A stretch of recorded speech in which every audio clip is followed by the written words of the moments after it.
Você pode abrir a sua Bíblia, ou você pode acompanhar diretamente pelo telão, na tela do seu computador. Marcos capítulo 5, a partir do verso 21. Marcos 5, verso 21. E na minha Bíblia está o título Pedido de Jairo.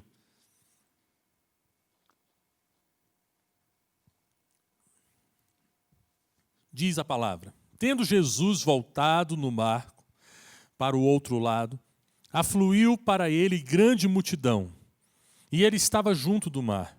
Eis que se chegou a ele um dos principais da sinagoga, chamado Jairo, e vendo, prostrou-se aos seus pés e insistentemente lhe suplicou: minha filhinha está à morte, vem, impõe a mão sobre ela, para que seja salva e viverá. Jesus foi com ele. Se você puder adiantar, e nós vamos continuar a mesma história no versículo 35. Falava ele ainda quando chegaram alguns da casa do chefe da sinagoga, a quem disseram: tua filha já morreu, por que ainda incomodas o mestre? Mas Jesus, sem acudir a tais palavras, disse ao chefe da sinagoga: não temas, crê somente. Contudo, não permitiu que alguém o acompanhasse, senão a Pedro e os irmãos Tiago e João. Chegando à casa do chefe da sinagoga, viu Jesus o alvoroço, os que choravam e os que pranteavam muito. Ao entrar, lhes disse: por que estáis em alvoroço e chorais? A criança não está morta, mas dorme. E riam-se dele. Tendo ele, porém, mandado sair todos, tomou o pai e a mãe da criança e os que vieram com ele e entrou onde ela estava. Tomando-a pela mão, disse: Talitá cumi, que quer dizer: menina, eu te mando, levanta-te. Imediatamente a menina se levantou e pôs-se a andar, pois tinha 12 anos. Então ficaram todos sobremaneira admirados. 12 anos de idade tinha essa filhinha de Jairo. É interessante que essas duas histórias elas se cruzam no mesmo momento. A história da cura da filha de Jairo, com a história também da cura de uma mulher que sofria de uma enfermidade há 12 anos. Então, no período em que estava nascendo a filhinha de Jairo, uma senhora, uma moça, uma senhora da sociedade, estava sendo acometida de uma enfermidade. E essa enfermidade a acompanhou também por 12 anos, ao ponto dela gastar absolutamente tudo que tinha, até o momento que ela teve esse encontro maravilhoso com o Senhor Jesus. Mas eu quero concentrar na vida de Jairo e da sua filha. Essa menininha que nasceu, possivelmente a alegria naquela família, a diversão, vivendo aqueles momentos maravilhosos da infância. Só que em determinado momento ela ficou doente. E era uma doença extremamente grave. Ao ponto do seu pai, quando se encontra com Jesus, disse: olha, minha filha está à beira da morte. Ela está quase morrendo. Você consegue imaginar a dificuldade que esse homem e os desafios que ele teve que enfrentar para encontrar Jesus? Ele era um dos principais da sinagoga. Ele era um chefe da sinagoga. Isso colocava ele num alto grau de relevância em termos de religião na sua época. E como esse período era um período bastante complexo, porque havia o Império Romano, mas havia também as lideranças locais, e as lideranças locais entre os judeus estavam muito ligadas às sinagogas, aos principais fariseus, saduceus, aos escribas. E esse homem era um dos principais da sinagoga. Ele tinha uma posição social que era incompatível com um encontro com uma pessoa como Jesus, que era desprezada por pessoas como ele. A categoria de principais das sinagogas, dos fariseus, dos saduceus, não admiravam Jesus. Eles não viam Jesus com bons olhos.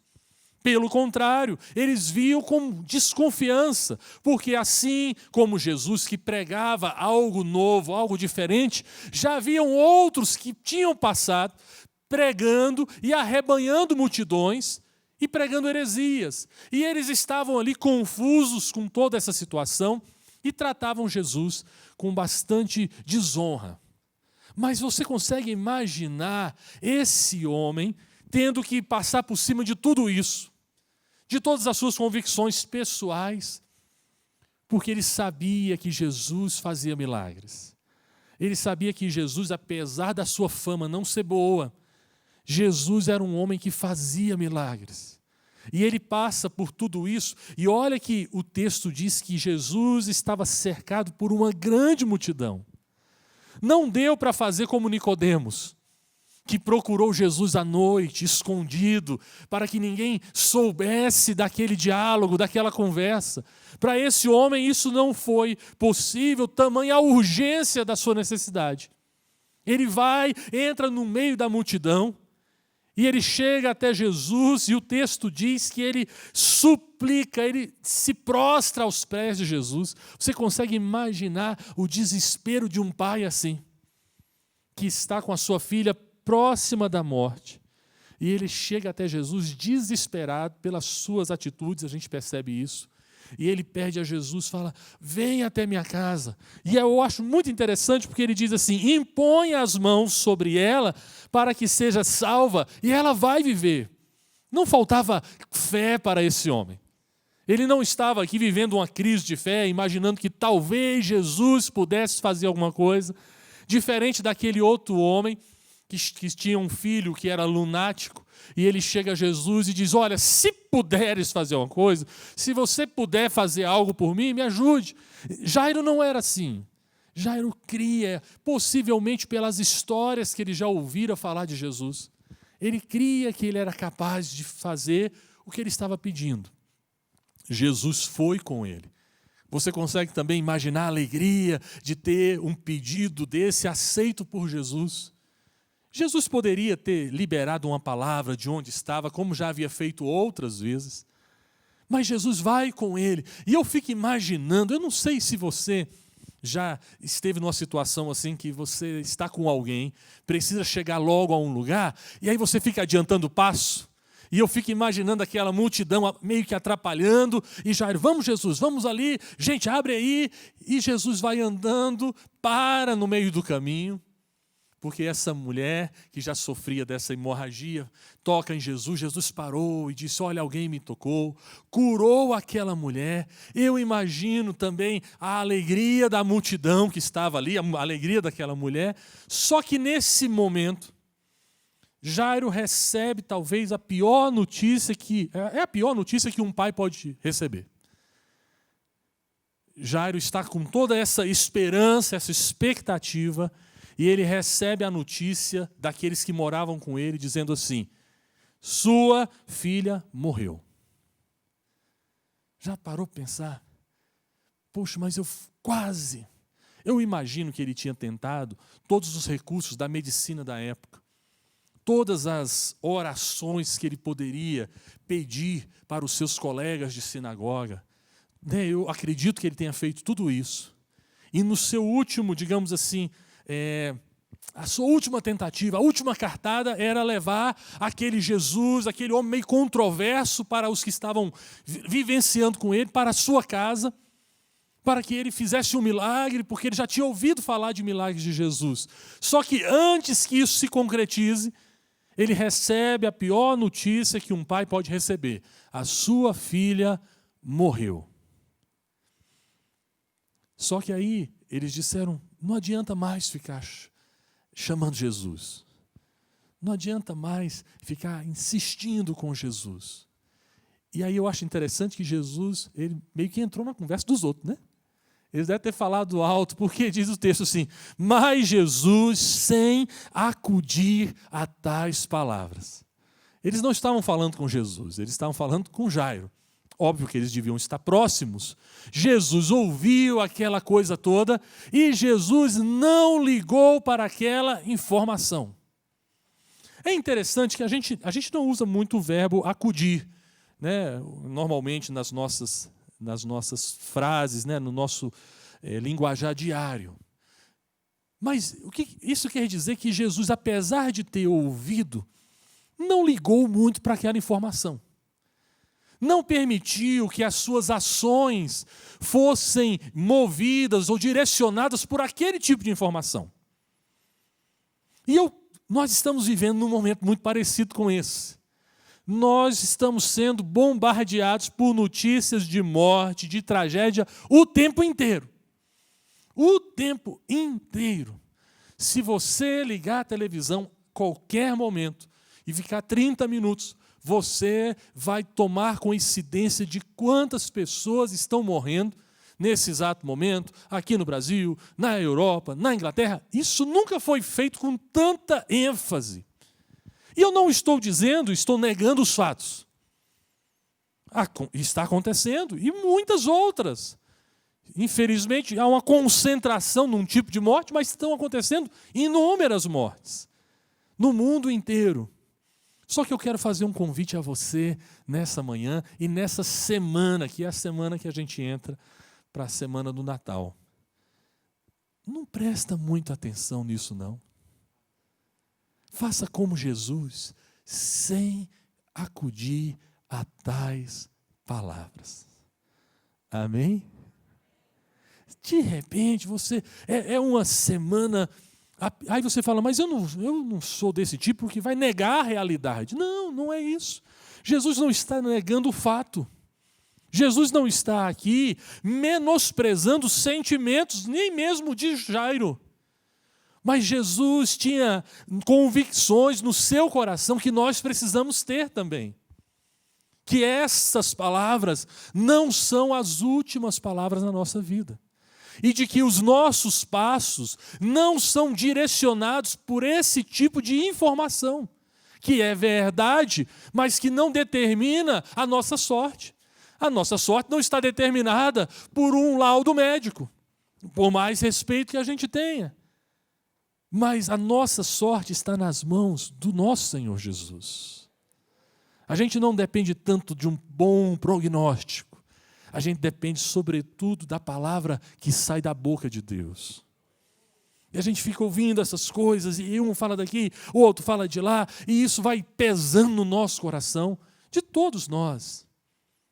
Mas Jesus, sem acudir a tais palavras, disse, Jairo, continue crendo, Jairo. Tem coisa maravilhosa para acontecer na sua vida. Continue acreditando, e eu quero dizer isso para você nessa manhã. Continue acreditando. Deus colocou no meu coração, desde o início desse ano de 2020, que Ele iria fazer algo maravilhoso na sua igreja. Estava num tempo próximo de algo maravilhoso que o Senhor vai fazer. E eu creio nisso. Eu continuo acreditando nisso. Eu convido você a celebrar esse Natal continuando acreditando. Deus vai fazer coisas maravilhosas no meio do seu povo. Continue crendo, Jairo. Continue acreditando, meu irmão. E aí, os acontecimentos agora vão tomar uma outra direção. Porque Jesus agora está concentrado nesse problema. Antes tinham outras coisas chamando a sua atenção. Jesus agora separa 3 pessoas para ir com ele. Já não aquela multidão. Eu imagino que agora quem acelerou o passo foi Jesus. E para Jairo a coisa já parecia humanamente definida. Já havia uma definição. Morte para nós, para o ser humano, ela é algo definitivo. E aí Jesus foi andando, chamou alguns dos seus discípulos, e quando Jesus chegou na casa do chefe da sinagoga, olha o que Marcos está dizendo aqui. Jesus viu o alvoroço. E eu imagino a tristeza daquele pessoal. Quem conviveu com aquela criança? vi ela correndo, brincando na rua com um cachorrinho, né? Fazendo live, né? TikTok, dançando aquelas dancinhas do TikTok. E eu fico olhando quem estava acompanhando a realidade daquela criança. E estão diante agora, obviamente, ali deviam ter profissionais, pessoas que atestaram a morte dela. Não foi uma fake news, foi atestada. E aí a vizinhança, o povo vivia com muito mais proximidade, estavam todos alvoroçados. E o texto diz assim, os que choravam e pranteavam muito. Eu fico imaginando todo esse desespero, mãe, tios, os coleguinhas da escola, todo mundo chorando, aquela coisa. E Jesus começa a falar coisas que são absurdas do ponto de vista humano. Porque Jesus, ao chegar, ele fala assim, parece que está totalmente insensível. Ele fala, por que vocês estão fazendo essa bagunça toda? Por que esse alvoroço? Por que vocês estão chorando? Parece óbvio, Jesus. Parece óbvio. E Jesus diz, por que essa coisa toda? Parece que agora alguém está sendo guiado pela realidade, um grupo está sendo guiado pela realidade e outra pessoa está sendo guiado por outras realidades, que não tem nada a ver com aquele momento. Jesus aqui para muitos poderia parecer insensível. Como é que você não se importa? Esse pessoal está chorando porque morreu. E Jesus falou, gente, para com isso. E ele dá uma informação que muda o sentido para aquelas pessoas. Jesus disse, vocês estão chorando por quê? Essa criança não morreu, mas ela está dormindo. Isso foi tão forte que as pessoas que estavam chorando começaram a zombar, a rir. Agora você fica imaginando isso? Eu não sei se isso é desespero, se é raiva, se é indignação desse povo, que fala, pelo amor de Deus, como é que vem um cara insensível desse jeito, tem uma criança morta aqui, e ele está brincando com esse negócio, dizendo, não tem ninguém morto aqui, tem só uma menina dormindo. Ele está desprezando toda a informação que a gente tem, tudo aquilo que é fato. Mas eu gosto dessa afirmação de Jesus, quando ele diz, ela não está morta, mas está dormindo. Porque para Jesus, aquilo que é um ponto final para nós, é apenas uma vírgula na eternidade. A dor, o sofrimento, a angústia para Jesus é algo provisório, não é algo definitivo. Morte para nós é algo definitivo, não tem como você vencer a morte. Todos nós aqui estamos numa fila e o final dela, na nossa existência aqui terrena, é a morte. Para nós é um ponto final. Para Jesus não existe um ponto final para Jesus no que diz respeito ao que ele pode fazer. Então aquilo que era uma situação já sacramentada, que não tinha solução, Jesus falou, não, é algo que é reversível, porque alguém que está dormindo acordar é algo reversível. Para Jesus era, para aquelas pessoas não. Não é a primeira vez que Jesus faz esse tipo de afirmação.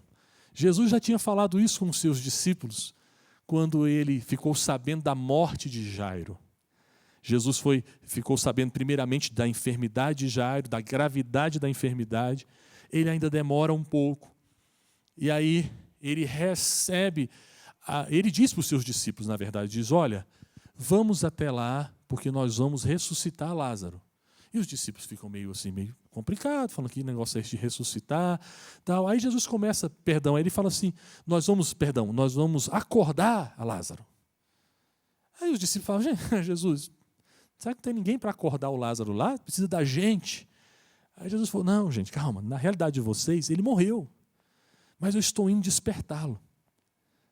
Isso é maravilhoso. Jesus vê as coisas de uma forma diferente. E eu quero te convidar nessa manhã a olhar as coisas de uma forma diferente. Aquilo que é um ponto final na sua vida, você pode olhar da perspectiva do Senhor Jesus, dizer, isso é reversível. Isso pode mudar. Ah, mas esse casamento pode mudar. Mas isso pode mudar. E por que Jesus tem tanta certeza e tanta tranquilidade em dizer isso? Porque ele sabia quem estava com ele. Jesus sabia quem estava dirigindo a sua vida. E mais uma vez eu recorro ao texto da morte de Lázaro, porque Jesus, quando está diante do túmulo de Lázaro, ele faz uma oração. E aquela oração não é uma oração direcionada para Deus. É uma oração direcionada para as pessoas. Ele diz assim: Pai, graças te dou, porque tu sempre me ouves. Na verdade, aí o texto, João, na verdade ele falou isso para que as pessoas soubessem dessa relação que ele tinha com Deus. Você pode dizer isso nessa manhã? Pai, muito obrigado, porque o Senhor sempre me ouve. Você tem essa certeza no seu coração? Pai, eu te agradeço porque sempre o Senhor me ouve. Mesmo quando parece que não tem mais solução, há alguém nos céus que ouve a minha oração e que atende ao meu clamor. Obrigado, Senhor, porque o Senhor sempre me ouve. É com essa certeza que Jesus é capaz de dizer à morte: não, isso é reversível, porque há nos céus alguém que sempre nos ouve, que é capaz de inclinar os seus ouvidos para ouvir a nossa oração. Jesus pediu para que todos saíssem, tomou o pai daquela criança, a mãe, e aqueles 3 discípulos, Pedro, Tiago e João, os colocou dentro do quarto e dá uma ordem àquela menina. Menina, eu te digo, levanta-te. Você já sabe o que aconteceu. Porque há no céu alguém que sempre nos ouve.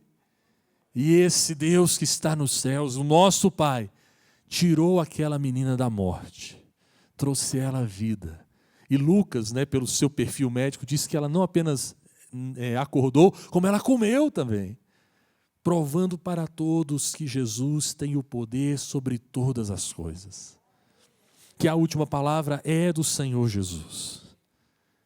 As pessoas ficaram ali admiradas, com o que tinha acontecido, mas Jesus estava grato, porque ele tem um Pai que sempre o ouve. As pessoas talvez estejam perplexas, em alvoroço, mas nós precisamos estar em paz, porque nós temos um Pai que sempre nos ouve. Quando a gente clama, ele ouve o nosso clamor, independente da situação. Nós acabamos de orar pela Laurinha, com certeza Deus já está agindo em favor daquela criança. Essa semana, quantas orações você não fez? Deus está ouvindo a sua oração, a nossa oração. Que o Espírito Santo de Deus possa encher o nosso coração de fé, dessa certeza, dessas convicções. Você só precisa fazer algo. Não preste muito atenção. Essa semana, não dê muito ibope a todas essas informações que, por mais verdadeiras e realistas que sejam, mas você tem outras informações. Você tem um outro relacionamento que confere a você, que confere a mim, a paz, a confiança, a paciência, a tranquilidade de que há um Deus nos céus que sempre nos ouve e que nos atende pela sua misericórdia. Que o Senhor nos abençoe e nos conceda a sua graça. Vamos ficar em pé. Se você puder, fechar os seus olhos por um instante. E mais uma vez eu convido a você, meu irmão, minha irmã, a não se concentrar tanto nessas informações que você tem a respeito desses problemas. Não, com certeza não vai dar. Você precisa decretar falência. Não vai dar para continuar assim. São as informações que nós temos.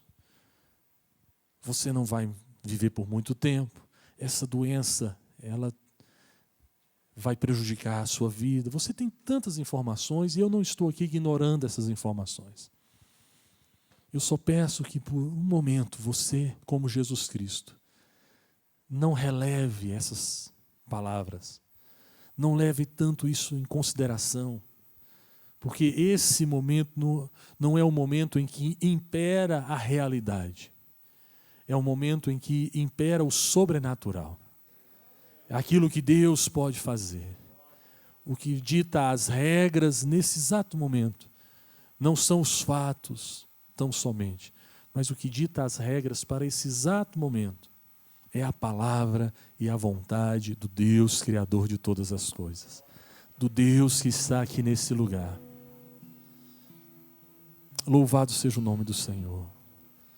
Louvado seja o nome do Senhor. Aleluia. Aleluia. Não há outro como o Senhor. Se você puder, dê graças ao Senhor, dizendo: Senhor, muito obrigado, porque o Senhor sempre me ouve, porque o Senhor escuta quando eu clamo. Oh, bendito seja o santo nome do Senhor. Pai querido, eu quero pedir por cada um dos que aqui estão, que durante, ó Deus, todo esse ano estiveram acumulando várias e várias informações. Todos nós acumulamos essas informações. E essas informações encheram o nosso coração. Ó Deus, são em muitas delas, algumas verdadeiras, outras nem tanto, mas elas foram enchendo o nosso coração. Estão determinando algumas reações. Talvez alguns estejam perdendo a noite no sono, preocupados com o futuro, com o amanhã, recebendo essa avalanche, essa tempestade de realidade. Assim como Jairo, que teve que confrontar talvez a pior notícia para um pai. E ele teve diante daquela informação tão trágica. Mas Jesus disse: Jairo, creia somente. Continue acreditando, meu irmão. Continue acreditando que Deus é capaz de fazer infinitamente mais do que o que você está pedindo. Continue acreditando que a última palavra vem do Senhor. Continue acreditando que há um Deus soberano que reina sobre todas as coisas e que não está limitado a qualquer circunstância. Não tema, meu irmão, não tema, minha irmã. Somente continue acreditando no Senhor.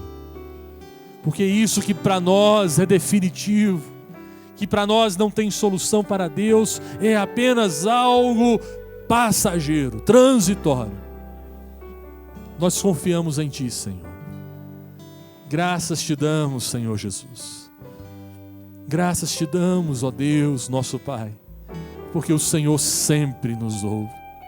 Você pode dizer isso: graças te dou, ó Pai, porque o Senhor sempre me ouve. Graças te damos, Senhor. Graças te damos, Senhor. Me escutas quando clamo, aleluia, e acalma o meu pensar. Obrigado, Senhor. Me levas pelo fogo, curando todo meu ser.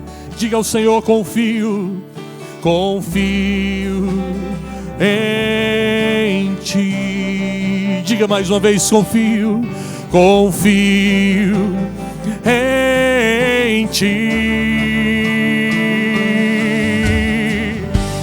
Creio que Tu és a cura.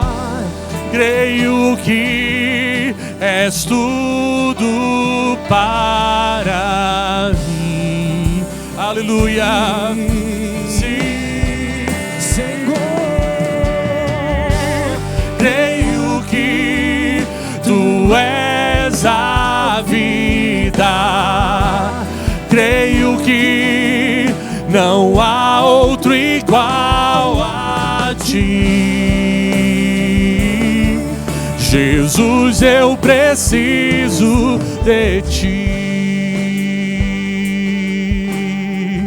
Aleluia. Você pode declarar: nada é impossível. Nada é Impossível para ti. Nada é impossível. Declare mais uma vez: nada é impossível para ti. Tens o meu mundo em tuas mãos. Nada é impossível. Nada é impossível para ti. Nada é impossível. Sim, Senhor. Nada é impossível para ti. Tens o meu mundo em tuas mãos. Creio que tu és a cura. Creio que és tudo para mim. Oh, sim. Oh, creio que tu és a vida. Creio que não há outro igual a ti. Jesus, eu preciso de ti.